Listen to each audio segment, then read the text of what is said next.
Welcome to Vanguard, where humans aren't the underdogs. We're the endgame. Enjoy the journey.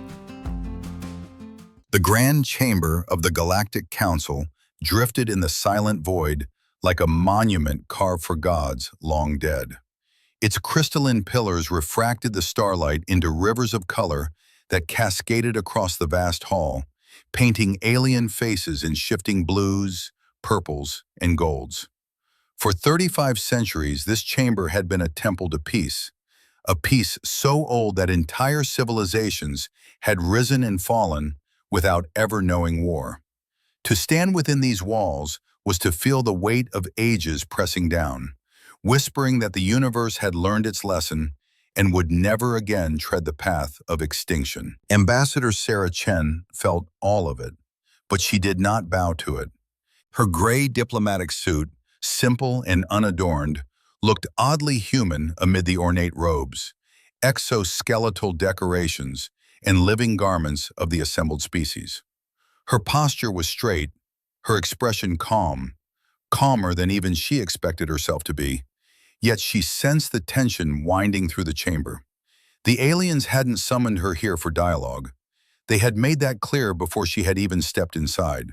No open floor discussions, no procedural debate, no mediation channels, only demands. The first to rise was the Krell High Coordinator. Its 3 obsidian eyes blinked one after another in a cascading pattern, each blink sending a ripple of psychic pressure through the chamber.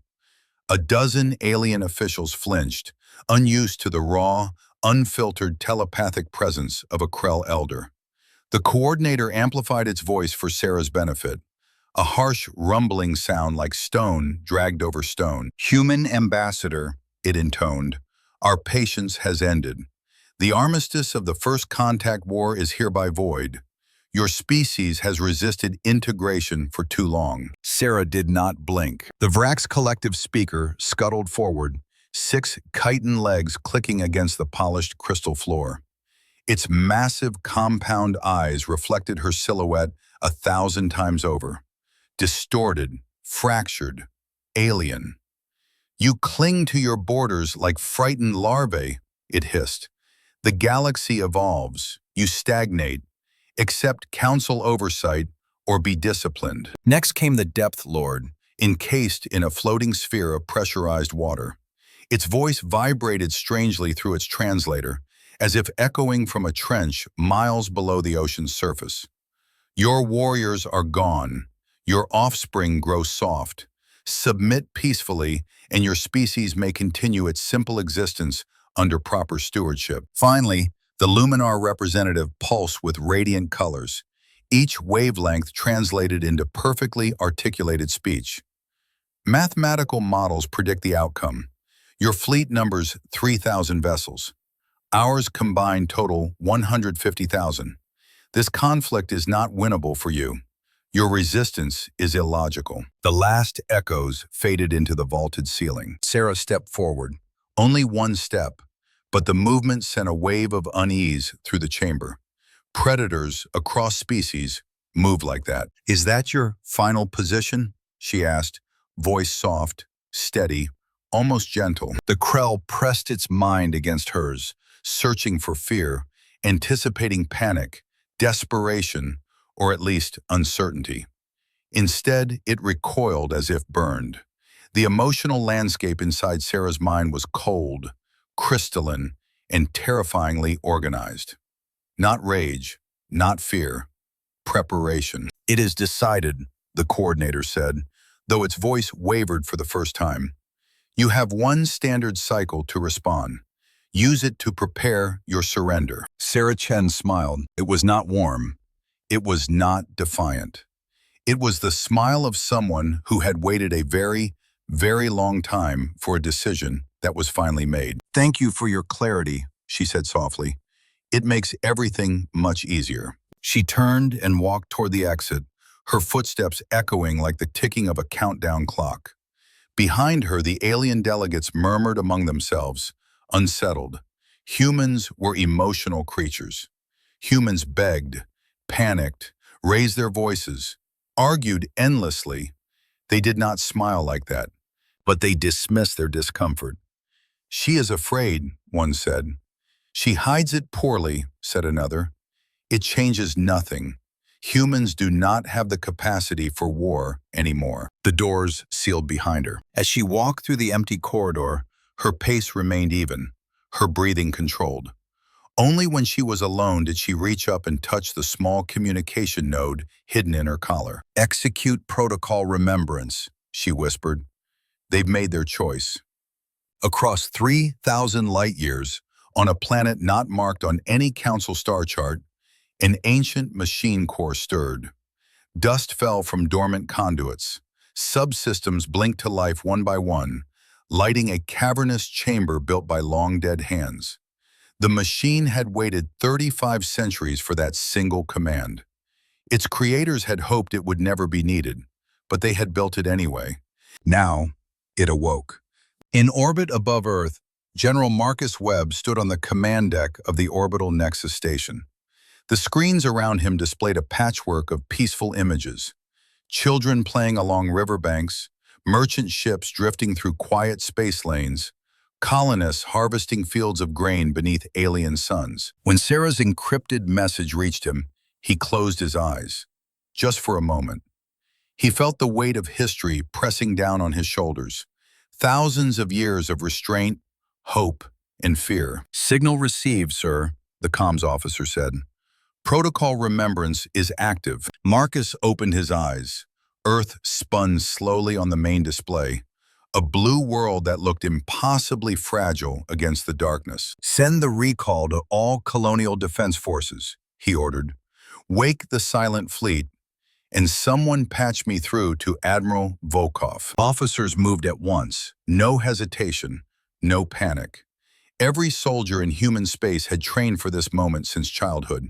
Every simulator drill, every historical lesson, every emergency broadcast test had pointed to this one possibility. The armistice might break, and if it did, humanity must not be caught unprepared. A young lieutenant approached, eyes uncertain.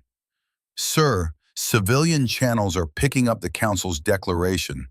People are frightened. Marcus turned toward her. She expected anger or grim resolve. Instead, she saw something else. Certainty. Tell them, he said, voice calm and absolute, that they have nothing to fear. Tell them we kept our promise.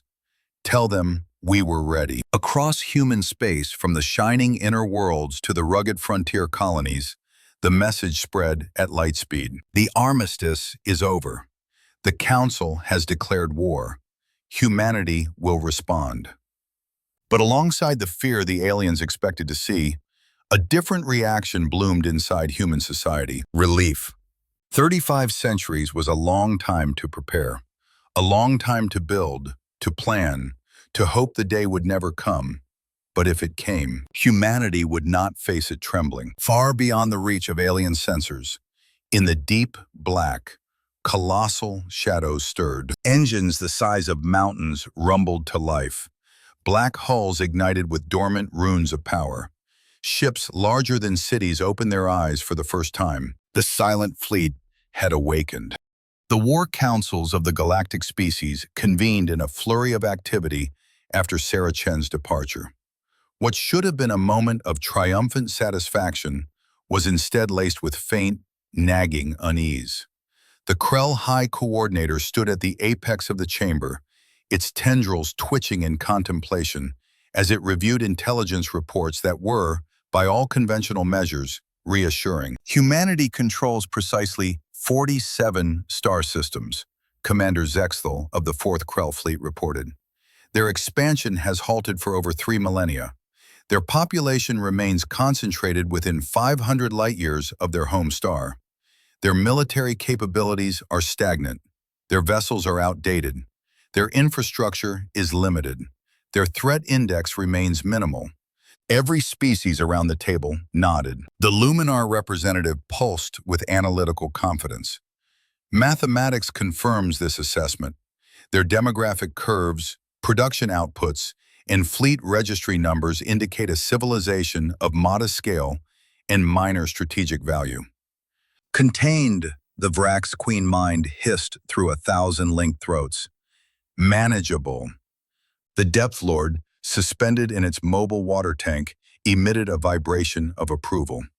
Your analysis aligns with our projections. None of them noticed the subtle tremor passing through the Krell coordinator's psychic field. None of them recognized the ancient instinct whispering that something was wrong. They saw only what they expected to see, what they wanted to see. And so the Krell Council, satisfied with its own delusion, dismissed the warnings forming at the edges of their collective mind. 3,000 light-years away, hidden beneath the surface of a frozen moon called Sanctuary 7, General Marcus Webb stood before the real map of human civilization. It stretched across the holoscreen like a spider web spun by titans. Red dots marked colonies.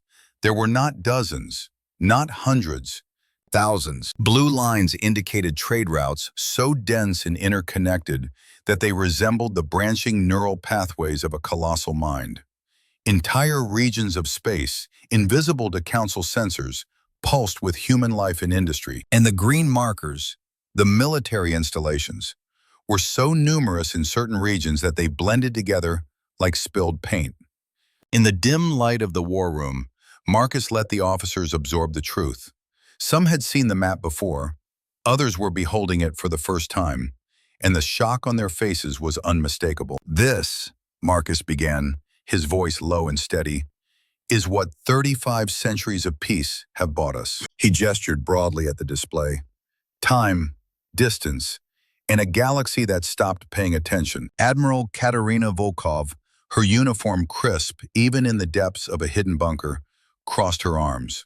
Her voice held both steel and amusement. "When we signed the armistice, we agreed to remain within our borders.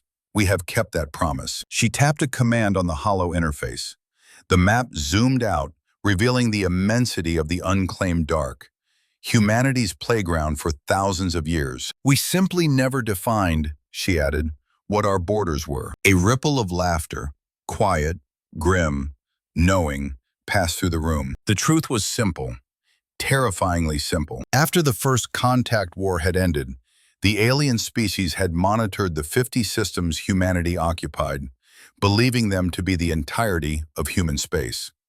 But while alien eyes watched those bright, populated worlds, humanity had gone the other way, into the dark, into the cold, into regions without starlight strong enough to register on Council probes. The first ships were slow, generation vessels built not for speed but survival, carrying seeds, embryos, terraforming cells, libraries of human knowledge, and families who understood they would never see Earth again. Those early colonists had one mission: survive at any cost, and they had succeeded beyond all expectation. The holomap shifted again, executing a historical time-lapse.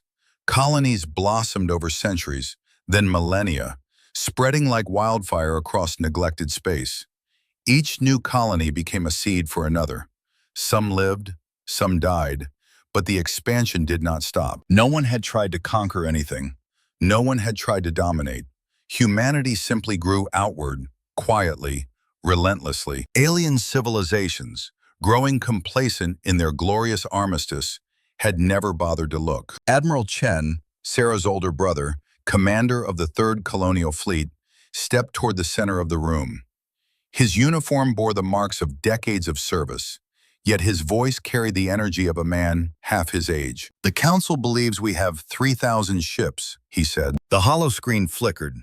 Where once a modest fleet registry had floated, another number appeared: 170,000. Brand new warships, fully armed, fully crewed, fully invisible to alien detection. Murmurs spread through the officers standing in the chamber. Chen let the weight of the numbers settle. "These vessels," he continued, "represent the combined output of thousands of colonies working secretly for generations. The Council monitored our core worlds. They never saw the infrastructure the colonies built beyond their reach." He pointed to a formation of monolithic silhouettes, hulking dreadnoughts unlike anything in known space. Their hulls shimmered with exotic alloys. Their cores pulsed with dark energy reactors. Their weaponry, classified beyond the highest human clearance levels, remained hidden behind encrypted fields. "This is the Silent Fleet," Chen said, the product of 35 centuries of engineering. Every ship new, every system perfected, every weapon designed with a single goal: to ensure we never face extinction again. A young strategist raised her hand, voice trembling. Sir, if we had this strength, why didn't we use it? Why hide? Why let the council believe they were superior? Marcus Webb answered before Chen could. Because our ancestors learned a terrible truth during the First Contact War. The room dimmed as he activated a different projection. Historical records sealed for thousands of years. Planets scorched to molten glass. Civilizations collapsing under orbital bombardment. Human fleets carving through enemy space with ruthless efficiency. Billions dead. The officers stared in stunned silence. Marcus spoke softly, as though afraid to disturb ghosts. They learned what humanity becomes when we embrace violence without restraint. Images flashed, entire cities wiped out in the name of victory. Alien survivors executed because they might return stronger. Human soldiers losing their humanity, not through cruelty, but through efficiency. They realized, Marcus said, that humanity is too good at war. A hush settled over the chamber. Our ancestors created the armistice, Marcus continued, not because we were losing, but because we were winning. And it terrified us. We chose peace to save ourselves from what we were becoming. Another hollow shifted, this time to laboratories deep beneath Earth's crust. Scientists worked tirelessly over centuries, studying Krell psychic networks, decoding Vrack's hive hierarchies, analyzing depth, Lord biology, cracking luminar, quantum-like communication. Dr. Sarah Martinez, the leading xenobiologist of her age, appeared on screen speaking to a classroom of young researchers. The Krell telepathy is powerful, she explained, but vulnerable to neural resonance disruption. A carefully tuned feedback pulse will collapse their psychic network. She shifted to a schematic of Vrack's hive structure. Their queen nodes coordinate strategic decisions. Remove them, and the hive becomes blind. Then to an aquatic hologram of the depth lords. Their physiology demands extreme pressure. Breach their hulls, and their bodies collapse within seconds. Finally, glowing patterns of luminar light sequences. Blind their communication, and you blind their fleet. Back in the present, Dr. Martinez herself stood among the officers, her expression harder than steel. A young scientist beside her whispered, "Are we really prepared to use all of this?" Dr. Martinez turned toward him, eyes unwavering. They declared war. They chose the path. We choose to survive. If that choice appears cruel, remember, they had peace.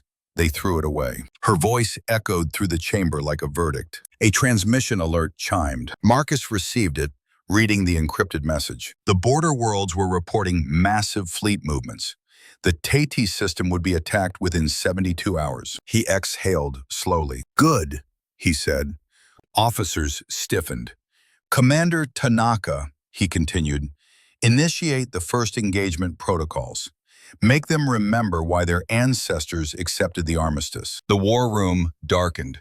The atmosphere sharpened. No one cheered.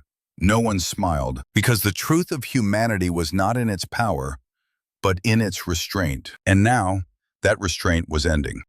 The Tati observation line was quiet, too quiet, Commander Yuki Tanaka thought. The silence was the kind that preceded something immense, the kind of stillness that ancient sailors once felt before the surface of the ocean rose to swallow their ships whole. She sat in the captain's chair aboard the Remembrance, a destroyer-class vessel that had been old when Earth's first space elevator was still under construction. Its hull bore scars from 3 centuries of service. Some officers joked that the ship belonged in a museum. Others whispered that it had been in a museum before being quietly reassigned. Yuki knew the truth. The Remembrance was not what she appeared. Her crew, all 30 of them, moved with sharp, disciplined efficiency. Veterans, volunteers, people who knew they would be the first to die. Sensors chimed. Multiple FTL signatures, the tactical officer reported. Mass displacement, enormous. The Krell Fourth Fleet is arriving. Space rippled like water under a hammer. One by one, colossal silhouettes tore through the fabric of reality, emerging with the precision of a species that fought wars through linked minds. The Krell had not lied about their numbers. 40,000 warships, a force so large it blotted out distant stars. The bridge of the remembrance went silent. A young ensign whispered, "It's like watching a storm being born." Yuki rose from her chair. Her hands were steady. "Open a channel." The comms officer hesitated. "To the Krell, ma'am?" "To everyone," she said. Her voice carried across the void. "This is Commander Yuki Tanaka of the Terran vessel Remembrance. You have entered human territory with hostile intent. Withdraw immediately." 20 seconds of silence. Then the Krell Admiral responded. Its telepathic voice felt like cold hands pressing against the skulls of every human listening. "Single human vessel," it rasped. "Power down your weapons. Prepare to be boarded. Resistance is futile." Yuki inhaled once. Deep. Controlled. "Target their flagship," she ordered. "Full power." Her weapons officer blinked at the impossible command. "Captain, there are 40,000 ships. We are not here," she said quietly, "to win. We are here to send a message." On her signal, the Remembrance fired. The weapon the Krell saw was a pulse of shimmering distortion, like light passing through water. But it was not light. It was not energy in any conventional sense. It was gravity, weaponized, space twisted into a fist. The pulse struck the Krell flagship, Pride of Krell, a starship 3 miles long, a dreadnought built with the finest living metal their species had ever produced, a vessel symbolic of their ancient pride. It collapsed, not exploded, not shattered, collapsed, crushed into a sphere 50 feet across by an invisible hand. 15,000 Krell died instantly, and their telepathic death screams cascaded violently through the shared psychic network, amplifying into a shockwave of terror across every bridge of every ship. On the Remembrance, lights flickered as raw psychic energy washed through the void. "Multiple ships losing cohesion," the sensor officer gasped. "Their network, they're destabilizing." The Krell Admiral's second-in-command choked on the shared mental agony. "All ships, open fire! Destroy that vessel!" Space erupted. Beams of stellar plasma, fusion bolts, psionic lances. Every weapon in the Krell arsenal converged on one point: the Remembrance. But the ship was no museum relic, not anymore. Gravitic shields blossomed around her, translucent, shimmering distortions that bent incoming fire like reeds in a storm. Plasma bolts curved away, missiles detonated prematurely, beams fractured and split into harmless streams of light. What are those defenses?" a Krell tactician cried. "There is no record, no calculation, no anything predicts." But humans didn't care what was predictable. Yuki stood calm amid the shaking deck. "Deploy the nanite payload," she said. "Target Group Alpha." Invisible clouds streamed from the ship, spreading like mist through space, undetectable to conventional sensors. When they reached Krell vessels, they awakened. The Krell used organic starship components, grown, not forged. The nanites were hungry. Hull plating softened, frames dissolved, weapon systems liquefied.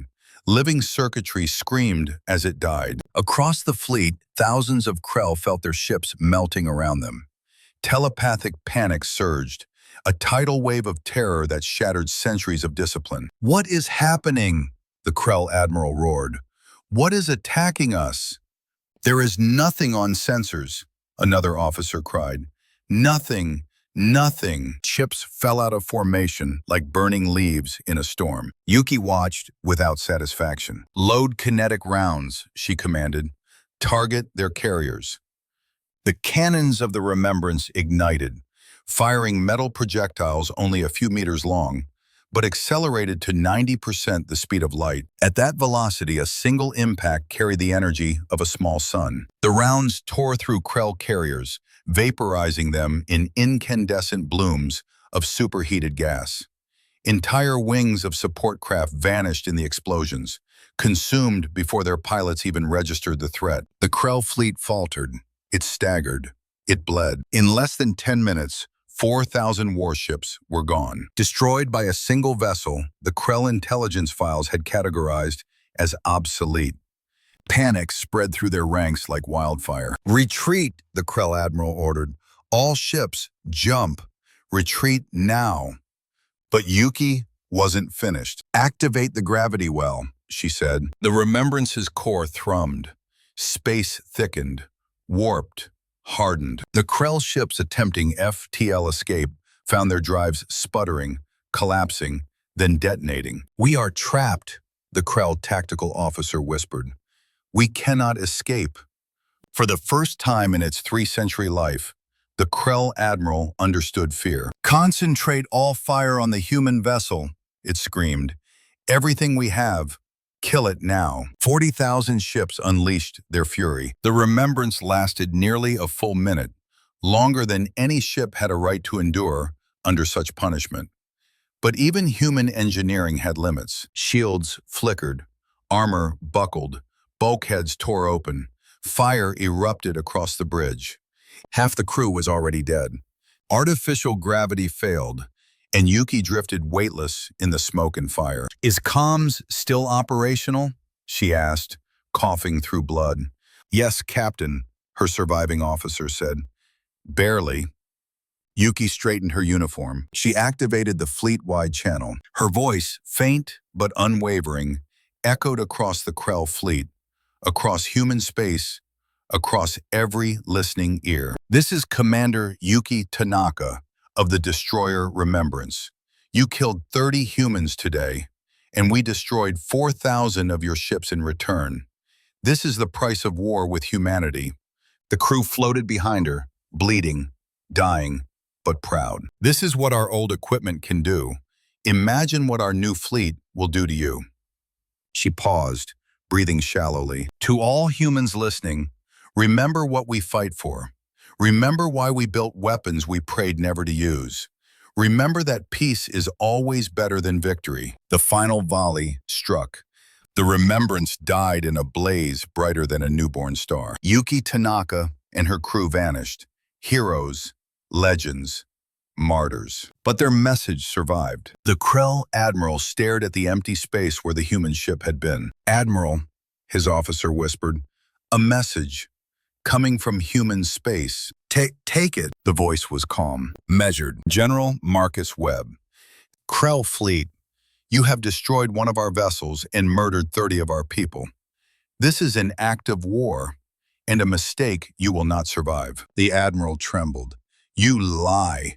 That ship, no vessel could." Marcus continued, unmoved. "Remembrance was 300 years old, scheduled for decommissioning, a museum piece, and it destroyed 4,000 of your ships." Silence. Utter, horrifying silence. "We know your formation. We know your capabilities, and we are sending something current to meet you. You have 6 hours before our real fleet arrives." The channel closed. The Krell fleet, 37,000 ships still trapped in the gravity well, prepared for death. Because for the first time since the first contact war, they understood the truth. Humans do not start wars, but they finish them. Across the galaxy, the great engines of war roared to life. The Krell were not the only species who had misjudged humanity. The Vrax Collective, the Depth Lords, and the Luminar High Confluence all launched their invasions, according to plans crafted over centuries. Plans based entirely on false assumptions. They believed the humans to be small. They believed the humans to be weak. They believed the humans to be contained. They were wrong. And the galaxy was about to learn how wrong. The agricultural world of New Harvest shimmered beneath twin suns. Vast fields of golden grain stretched over rolling hills. Orchards heavy with fruit lined narrow valleys, and irrigation canals glistened like silver ribbons. To the Vrax invasion planners, the planet looked blissfully undefended, an easy conquest, barely worthy of a proper assault force. Queen Mind Exithar watched through the eyes of her drones as 5,000 Vrax ships descended toward the fertile world. A swarm of insectoid warriors landed in formation, near the largest human settlement, Harvest Home. The first drones reported, no resistance detected, humans emerging from structures with hands raised. Exithar buzzed with satisfaction. Begin occupation protocols, minimal casualties. We will require these humans for labor. The Vrax warriors advanced, encircling the settlement with flawless hive precision. Then the fields exploded. Every irrigation pipe burst upward, not as water conduits, but as concealed plasma turrets rising from beneath layers of camouflage plating. Grain silos unfolded into missile silos. Stone barns split open, revealing automated gun emplacements. The peaceful orchards shimmered as energy shields snapped into place, covering entire settlements in protective domes. Within seconds, the first wave of Vrax soldiers was vaporized. What is happening? Exithar screamed into the hive network. These were supposed to be civilians. A human voice cut across every Vrax communication channel. This is Colonel James Park, New Harvest Defense Force. The Vrax were startled, not by his tone, but by its calmness. Your intelligence is flawed. New Harvest is not merely a farming world. Every human colony is a military installation. Every human farmer is a soldier. Colonel Park stood on a command platform overlooking the battlefield, his face weathered by years of sun and war alike. At 63 years old, he had farmed these fields for 3 decades, but before that, he had fought for 20 years in the colonial marines. And before him, his parents had done the same. This was humanity's frontier policy. Only the strong settle new worlds. Only the trained survive. All units, Park commanded, execute defensive pattern Delta, protect the settlements, make them pay for every meter of ground. Human forces emerged from bunkers concealed beneath fields and orchards. They moved with the precision of elite special operations units. The Vrax expected frightened civilians. Instead, they faced combat veterans who had built their own traps, calibrated their own artillery, and knew every inch of terrain better than any invader ever could. The Vrax swarmed in greater numbers, deploying wave after wave of drones. But the human defenses were layered far deeper than they imagined. Every ridge hid a sniper nest. Every valley contained preset kill zones. Every forest was seeded with motion-triggered mines. Every barn concealed armored personnel carriers. Exithar shrieked across the hive net. How did farmers gain military training? Colonel Park intercepted the message and responded, because farming and fighting are the same skill where humans come from. We sow, we grow, and when necessary, we defend. After 6 hours of brutal combat, the Vrax had lost half their invasion forces and had not secured a single settlement. Enraged, Exithar gave the command she had sworn never to issue. Withdraw!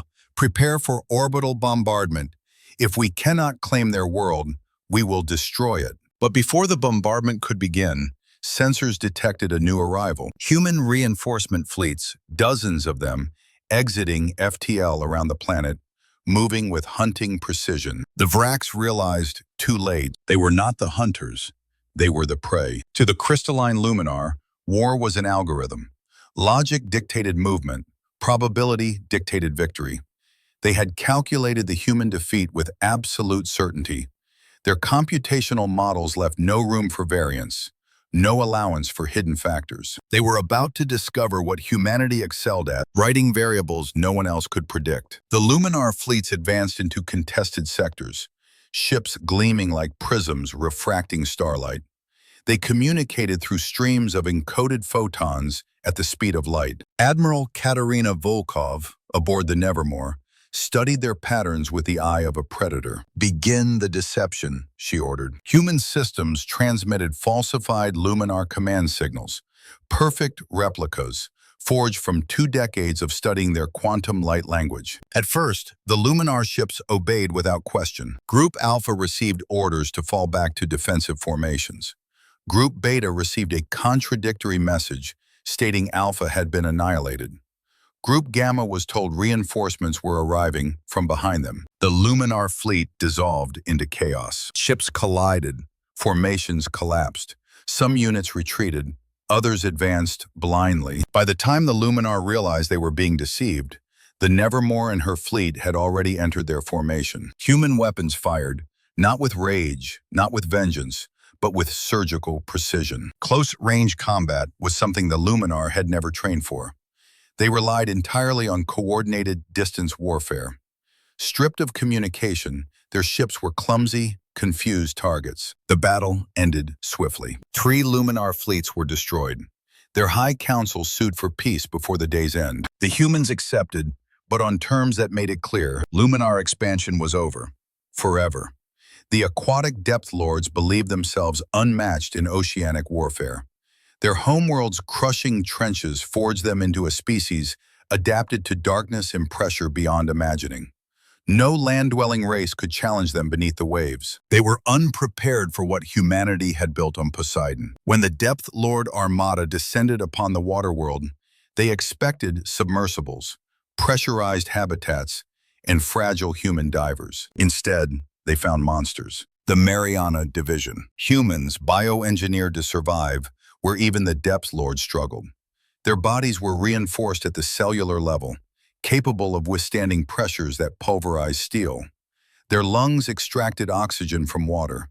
Their eyes pierced blackness so complete that even bioluminescence failed. Captain Hera Kaidi of the Mariana Division led her troops into the abyss, moving through the water with predatory grace. Weapons designed for deep ocean combat ignited the blackness. Cavitation torpedoes, creating bubbles of vacuum that collapsed into implosive death.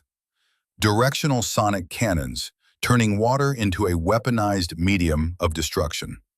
Chemical compounds, harmless to human biochemistry, lethal to depth lords. The battle lasted 3 days. In the deepest trench of Poseidon, a place where sunlight had never existed, the depth lords learned what it meant to fight an enemy who had reshaped themselves to match their environment. None of the invading depth lord ships survived. Those who returned to their homeworld told stories that echoed through their oceans for generations.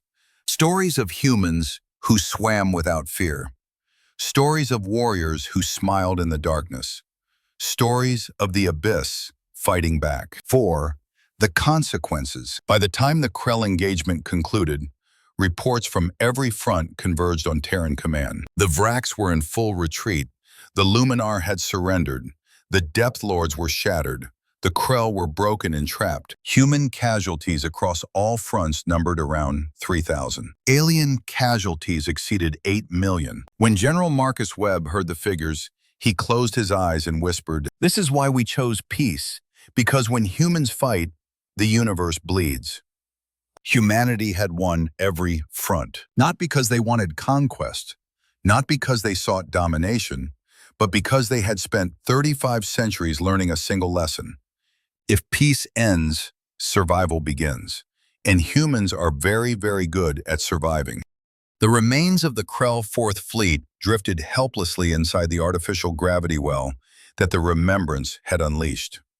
Wreckage floated in massive clouds, twisted metal, shattered psychic conduits, debris from thousands of ships that had once been the pride of the Krell species. Now they were the remains of a single battle, a battle the Krell had never imagined losing, certainly not to one human destroyer. But the war was far from finished. 6 hours after the destruction of the Remembrance, space trembled again, this time not with Krell forces, but with something older, larger, and infinitely more terrifying. Admiral Katerina Volkov stood at the prow of the Nevermore, her posture rigid, her gaze fixed on the countdown timer glowing across the bridge. "Jump in 30 seconds, the navigation officer reported. 200 capital ships of the Silent Fleet hovered in perfect formation around her, a wall of black steel and dark energy reactors humming with power.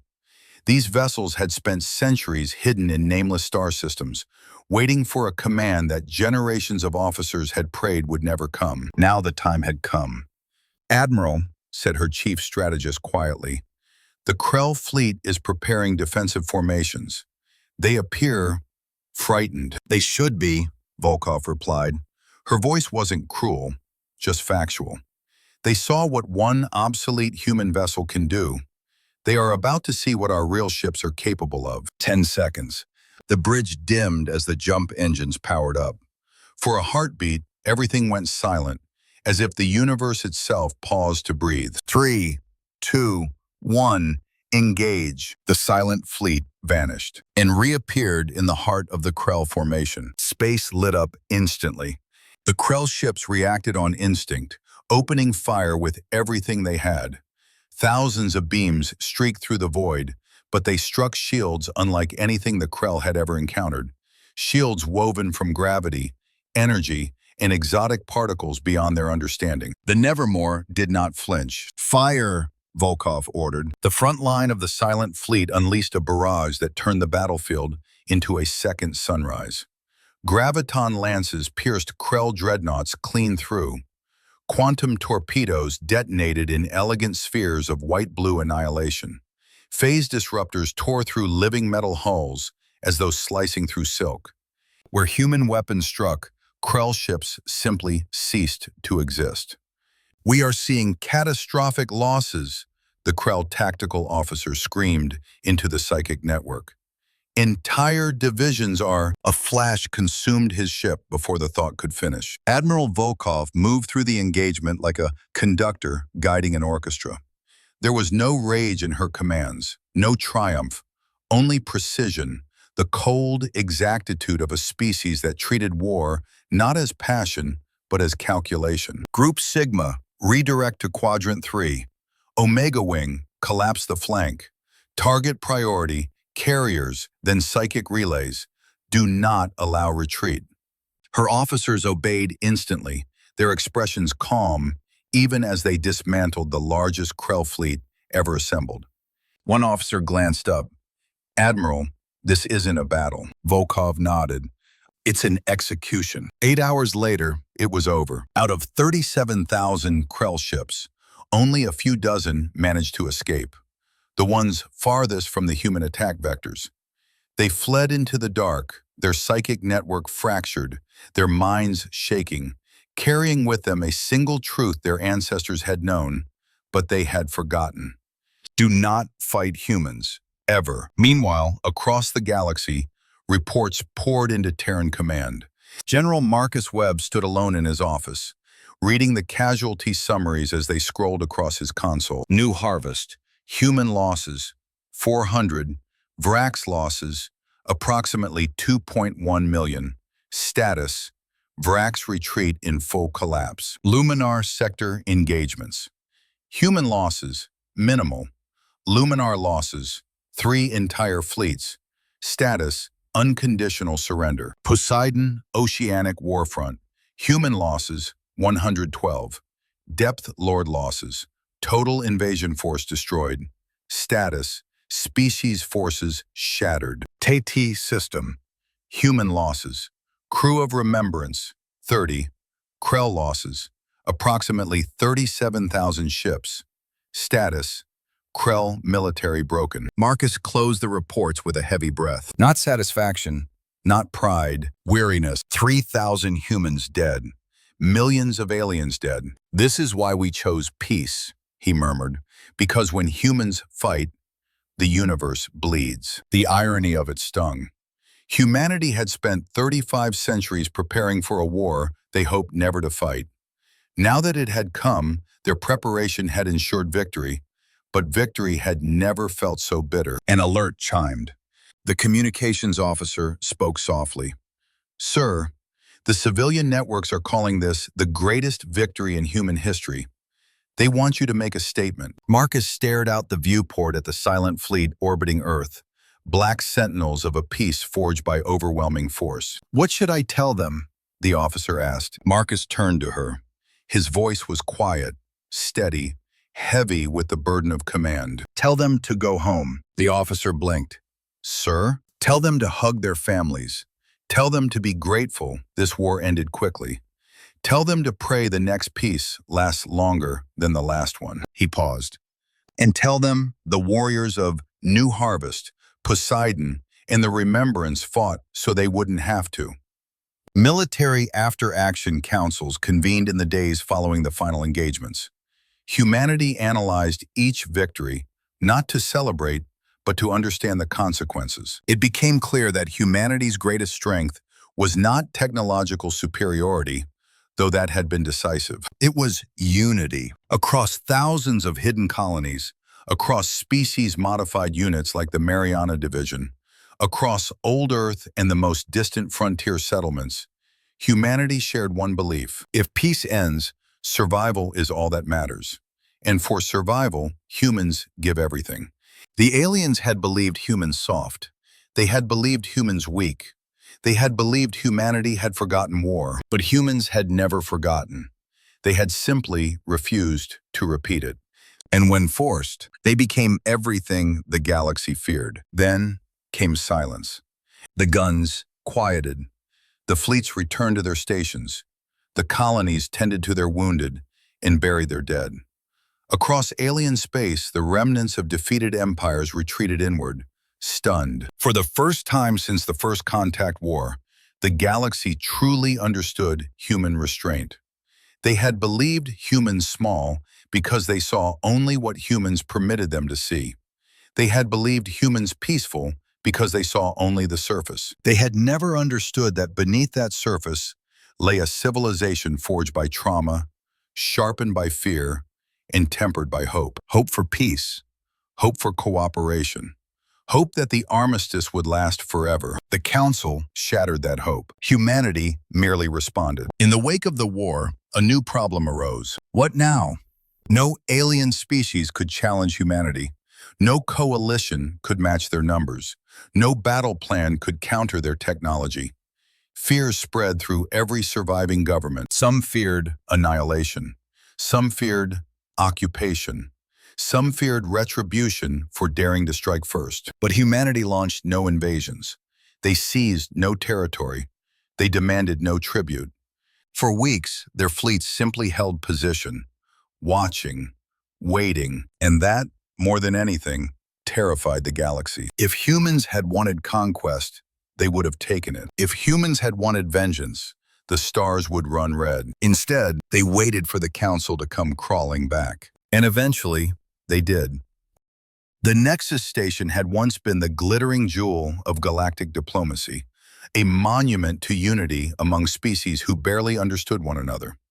For 35 centuries, it had hosted debates, ceremonies, and celebrations of peace. Its crystal corridors had shimmered with alien light. Its vast atriums had echoed with thousands of voices, speaking in dozens of languages. Now, it was silent. When Ambassador Sarah Chen walked across the landing platform, her boots crunched over cracked crystal tiles scorched by weapons fire.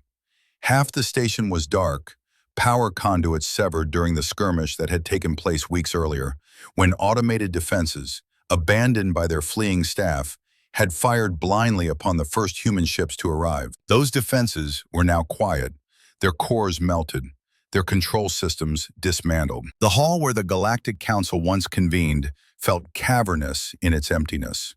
Shadows clung to the vaulted ceiling. Dust glittered like stardust in the thin light. Where hundreds of representatives had once filled the arena, only 4 figures waited. The Krell High Coordinator, the Vrax Queen Mind, a lone Luminar representative, a Depth Lord in a mobile water tank. Not the Council, not an alliance, just the survivors of a civilization that had misread history and paid for it. They watched Sarah approach, and for the first time in their long lives, their dominant expression was not confidence, arrogance, or superiority. It was fear and something deeper, understanding. "You came," the Krell coordinator said. Unlike before, its telepathic presence was small, contained, careful not to touch Sarah's mind without permission. "We expected you to dictate terms remotely from a position of safety." "I came because this conversation deserves to happen face to face," Sarah said. She took her seat, the same one she had occupied 6 months earlier when they had declared war. "And because you need to understand what happened and why." The Vrax Queen Mind shifted uneasily, her carapace clicking with agitation. "We understand perfectly. We attacked. We lost. You were stronger.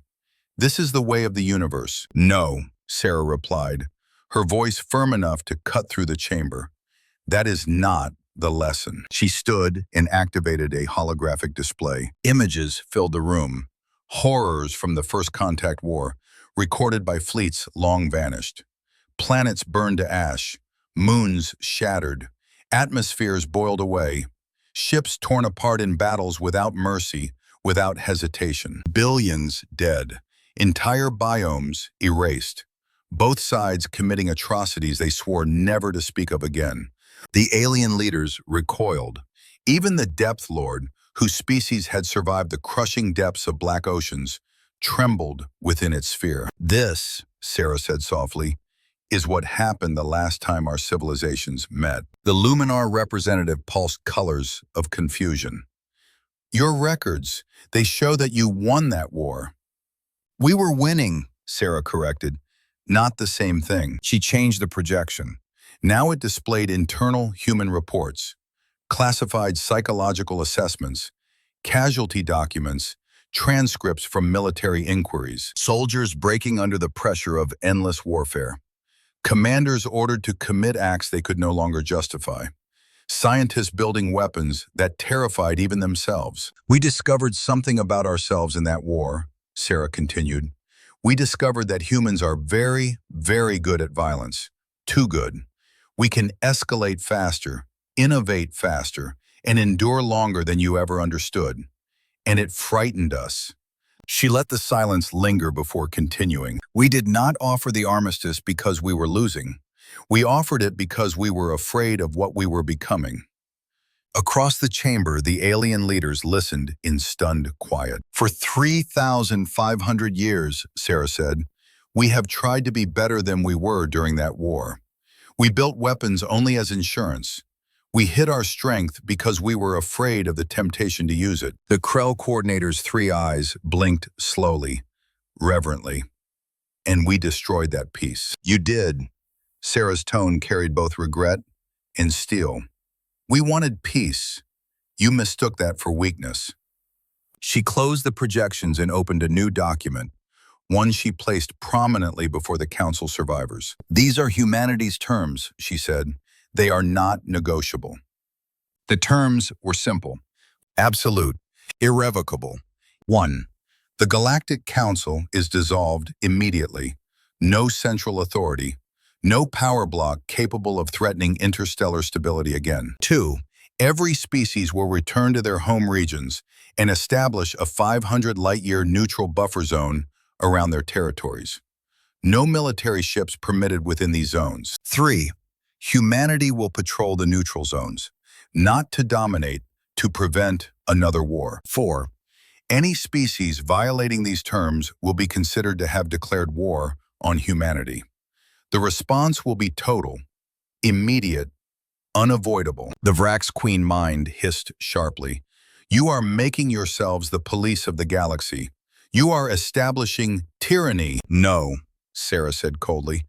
We are establishing order. She stepped toward them, meeting each gaze in turn. You had your chance to coexist peacefully. You chose war. This is the consequence. Her voice turned softer, but more terrifying. We do not want your territory. We do not want your resources. We do not want to rule you. She gestured to the empty chamber. We want you to go home, rebuild, and never again threaten the peace we tried so hard to preserve.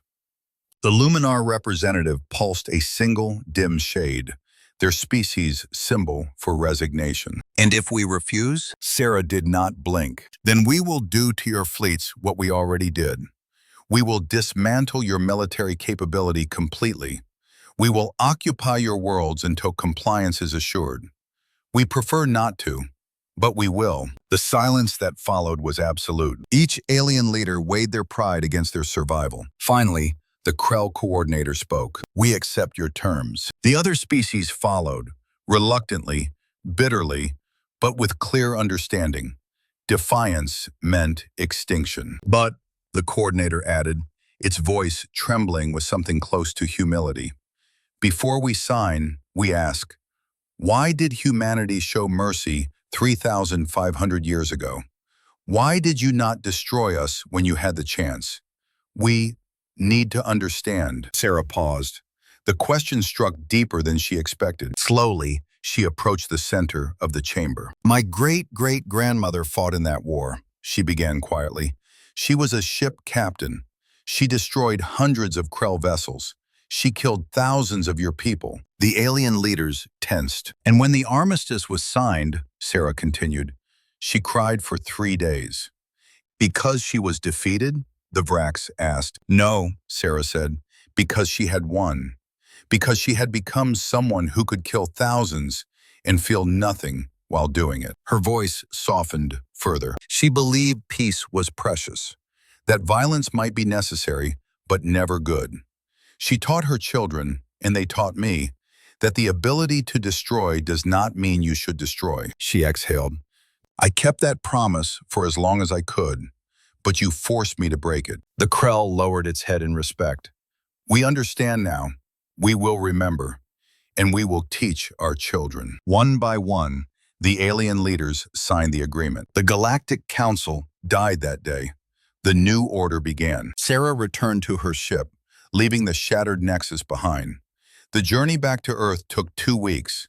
2 weeks spent staring at the stars, mourning both what had been lost and what had been saved. When she landed on Earth, she went directly to the tomb of the unknown soldier from the First Contact War, a simple black stone bearing millions of names. She placed a new plaque beside it. It read, "They gave us 3,500 years. We did not waste them. We built, we grew, we prepared, and when war returned, we remembered what peace cost. May we never forget again." Above her, the silent fleet orbited the planet, 170,000 ships, no longer hidden, gleaming like a constellation forged of steel. Not a threat, not a boast, a promise, a reminder that peace endures only when protected. In his command office, General Marcus Webb reviewed the latest reports. The buffer zones were being established, monitoring stations deployed. Former council species were complying, some reluctantly, some with relief. The galaxy was quieter now, still wounded, but stabilizing. A young officer approached. "Sir, the networks want to interview you. They're calling this a great victory." Marcus shook his head. "It was not a victory," he said. "It was a necessity." "What message should I relay to them, sir?" Marcus looked out at the stars. "Tell them to go home. Tell them to hold their families. Tell them to be grateful this peace was won quickly. And tell them to pray that it lasts longer than the last one." On New Harvest, Colonel James Park returned to his damaged fields. He replanted crops with steady hands, and every evening he taught the colony's children how to defend the land they tended. On Vrax worlds, new drones were born, trained not only for war, but taught the story of humanity so they would understand the consequences of provoking peace-loving species. Across the galaxy, a lesson spread. Peace is not weakness. Peace is mercy. And when humanity shows mercy, accept it. For if humans are ever forced to choose between peace and survival, they will always choose survival. And they are very, very good at it.